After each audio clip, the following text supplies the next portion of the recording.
প্রিয় বেগম জিয়া, যৌবন বয়সে স্বামীকে হারিয়েছেন, রাজনীতি শুরুর পর হারিয়েছেন ছোট ছেলেকে। কঠিন সময়ে বড় ছেলেটাও ছিল হাজার মাইল দূরে।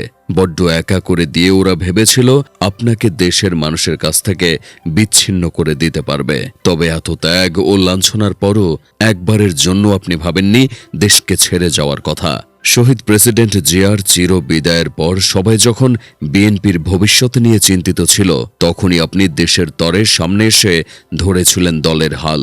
আপনার আপসী নেতৃত্বেই বিএনপি হয়ে উঠেছে দেশের সর্ববৃহৎ দল, কুড়িয়েছে মানুষের সমর্থন ও ভালোবাসা।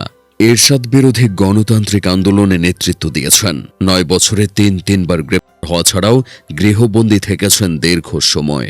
তারপরও দেশের মানুষকে শাসনের হাত থেকে মুক্তি দিয়ে রাজপথ ছাড়েননি, আপোস করেননি এক ফোঁটা। আপনার নেতৃত্বে অদম্য এই সংগ্রামের মধ্য দিয়ে গণতন্ত্রকে ফিরে পেয়েছিল বাংলাদেশের আপামর জনতা।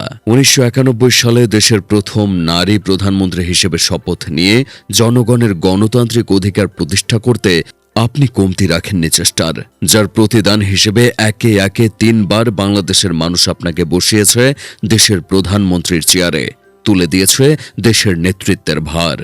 2007 সালে মিথ্যা অপবাদে তত্ত্বাবধায়ক সরকার আপনাকে গ্রেপ্তার করলে প্রতিবাদে ফেটে পড়েছিল বাংলাদেশের সাধারণ জনতা। 2010-এ ঢাকা সেনানিবাসের বাড়ি থেকে যখন আপনাকে উচ্ছেদ করা হলো, 2013-এ যখন বাড়ির সামনে বালু ট্রাক রেখে আপনাকে অবরুদ্ধ করা হলো, তখন এদেশের অগণিত মানুষ আফসোস করে জানিয়েছিল প্রতিক্রিয়া। 2015 সালে যখন আপনার আদুরের ছোট ছেলেটা মারা গেল, তখন আপনি অবরুদ্ধ ছিলেন গুলশানের বাসায়। দেশের মানুষের জন্য ছুটে বেড়াতে গিয়ে শরীরের যত্ন নিতে পারেননি। অসংখ্য রোগ দেহে দানা বেঁধেছিল আপনার।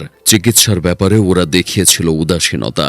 2018 সালে চক্রান্তমূলক মামলায় আপনাকে যখন কারাদণ্ড দেওয়া হয়, তখন বলেছিলেন আপনাদের খালেদা জিয়া কোনো অন্যায় করেনি। এর কিছুদিন আগে চিকিৎসার জন্য বিদেশে থাকাকালে ওরা গুজব রটিয়েছিল স্বাস্থ্যের ভয়ে আপনি আর দেশে ফিরবেন না। তবে চিকিৎসা শেষে দেশে ফিরে আপনি প্রমাণ করে দিয়েছিলেন অন্যায়ের মুখোমুখি না হয়ে পালিয়ে যাওয়ার মতো নারী আপনি নন। একজন বলেছিলেন তিনি দেশ ছেড়ে পালাবেন না, দেশকে ধ্বংসের পথে ঠেলে দিয়ে তিনি ঠিকই পালিয়ে গেছেন। তবে শত জুলুম ও নির্যাতনের পরও আপনি ঠিকই দেশের মাটিতেই রয়ে গেছেন। নিজের রাজনৈতিক শাসনামলে বহুবার প্রতিবেশী রাষ্ট্রের আগ্রাসনের মুখোমুখি হয়েছেন, তবে একটিবারের জন্য নত করেননি শির দাঁড়া। দেশের সার্বভৌমত্বের প্রশ্নে আপনাকে কিনে নিতে পারেনি ওরা। প্রিয় বেগম জিয়া, আপনি হয়তো পদ্মা সেতু, মেট্রো রেল কিংবা স্যাটেলাইট পাঠিয়ে যেতে পারেননি, তবে দেশকে আধিপত্যের গোলাম বানানো কারো চেয়ে আপনার জায়গায় এদেশের মানুষের মনে কম নয়। আপনি আমাদের শিখিয়ে গেছেন নিজের সবটুকু ত্যাগ করেও দেশকে কিভাবে ভালোবাসতে হয়, দেশের মানুষের তরে কিভাবে পুরো জীবনটা বিলিয়ে দিতে হয়।